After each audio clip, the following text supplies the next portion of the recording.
Health Education Intervention Presentation by Christine Green. In this PowerPoint, I will present my health education prevention and intervention project that I planned and executed for the underserved in Caldwell, Idaho.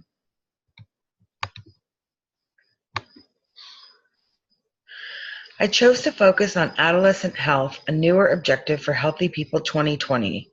Within adolescent health, the topics that I chose to focus on and address for my community health-related problems and interventions are nutritional health in conjunction with obesity prevention and mental health, focusing on depression, bullying, and suicide prevention. Community-based health promotion and prevention programs encompass a range of activities such as health education, risk education intervention programs, environmental awareness and improvement programs, and initiatives to change laws or regulatory policies to be supportive of health. Pender, Murdaugh, and Parsons. In addition to adolescent health being an objective, nutrition and weight status is also an objective, with focus being placed on reducing chronic disease through a healthy diet and healthy body weight.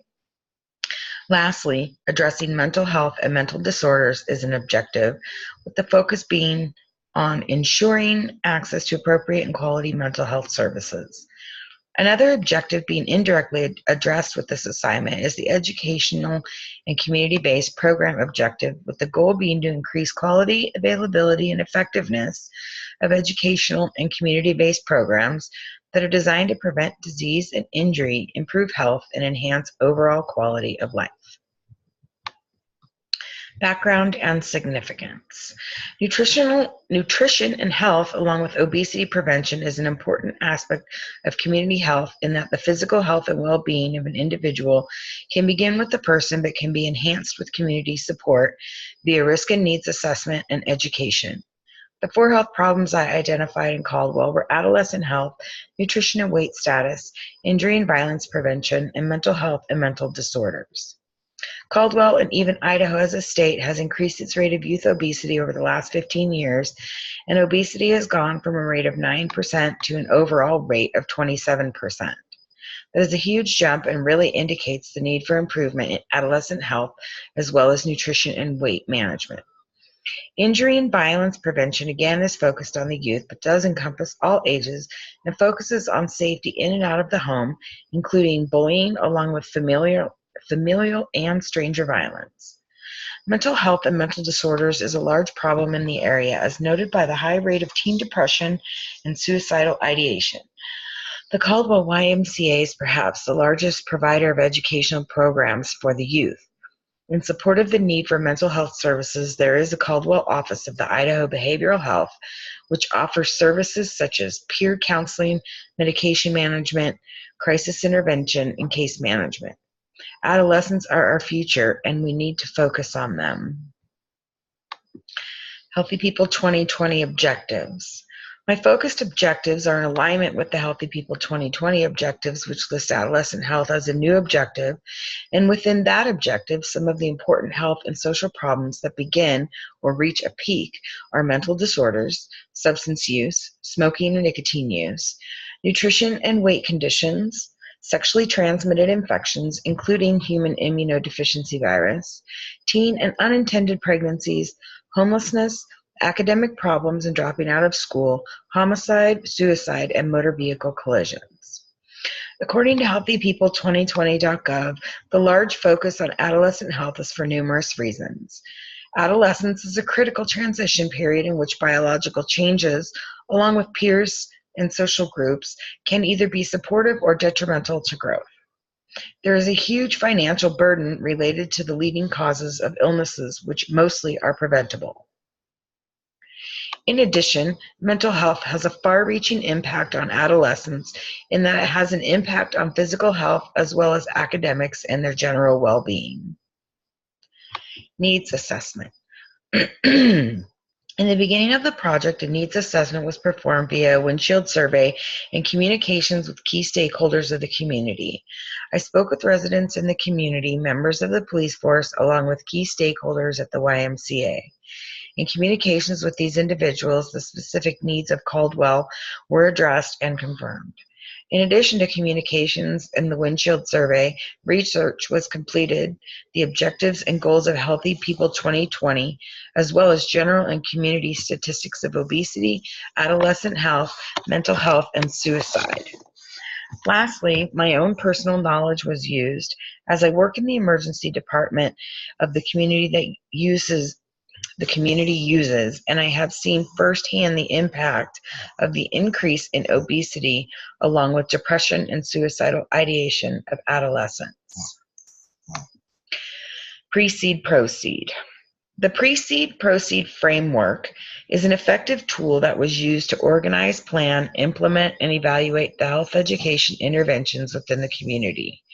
In the Precede portion, 4 phases are used to determine the needs of the community, identify specific health issues or goals within the community, along with determining educational and ecological factors and organizational or administrative issues that may arise. In the Proceed portion, 4 phases are used to determine implementation goals, and then the final 3 are used to evaluate the process, the impact, and the outcome. The Precede Proceed model breaks down the project into smaller, more manageable sections with which planning can be done along with evaluations. Issues, barriers, assets, and resources needed. In the identification of obstacles to health promotion, Clark and Paraska identify some of the primary obstacles as lack of information, physical inability to make necessary changes, psychological or cultural barriers to making necessary changes, low or absent motivation to making necessary changes, and low or absent familial social support for making needed changes. Keeping those barriers in mind, some of the tools that people need in order to make the necessary changes in behavior would be providing information. Also, in providing information, it is important to provide it in a culturally relevant and appropriate way. Providing motivation could be a challenge, but according to Pender Murdon Parsons, a major strategy to optimize the health of communities is health partnerships across settings. Partnerships promote continuity of care in health promotion and prevention and synergistic use of resources to achieve optimal effectiveness and efficiency. The community needs to be empowered so that it can take control of and change its social and political environment. Educational interventions. My interventions were an educational-based PowerPoint presentation that was aimed at children and their parents. It addressed the Healthy People 2020 new area of adolescent health, but also the area of nutrition and weight conditions. The PowerPoint has information presented in an easy-to-understand way, written at approximately the 5th grade level for easy comprehension. As Larson states, materials should not be above 5th grade level and should be culturally appropriate. It addresses healthy versus unhealthy eating habits along with what obesity is and how detrimental the effects of obesity can be with some of the possible long-term consequences. In addition, it addresses ways in which to prevent or combat obesity with healthy eating and exercise habits, how to incorporate both into your everyday life, and how to promote and support family and friends in the same behaviors. In addition, because the educational presentation was held after a family boot camp exercise class, a healthy snack of watermelon, carrots, and water was provided as an example of a good healthy snack. My second educational intervention is an open forum discussion with a question and answer session related to the Healthy People 2020 objectives of adolescent health with regard to mental health. The outline for the discussion began with the identification of what mental health is, some basic mental health conditions such as depression, causes of them, and effects. Further information to include the topic of suicide, what to watch for with friends and loved ones, and when and who to report concerns to. Upon completion of the Q&A session, a brochure was handed out to the participants with information regarding suicide prevention, mental health, bullying, and a list of local resources with phone numbers to use in times of crisis or need. Logistics, budget, training. Logistics for this project are minor as there was no real budget. Although a few dollars were spent on snacks for one class and paper and ink for the other, my time was volunteered. I think that future volunteers would be optimal for the benefit of the youth at the YMCA, and that they do have a number of volunteers already. In addition to keeping the educational program going, it might be possible to connect the YMCA with the local nursing programs to have them provide volunteers for their community health class or other nursing classes they may need to have clinical type hours for. Should that not be possible, it would be possible to provide the educational materials to the YMCA and minimal instruction to a volunteer on how to present it. The material itself is not complicated and could be presented by almost anyone. Evaluation and outcome. My goals for this project were to perform my needs assessment and determine some of the more important needs of the community so that I could provide a relevant and resource-filled educational intervention that the community would be able to make use of.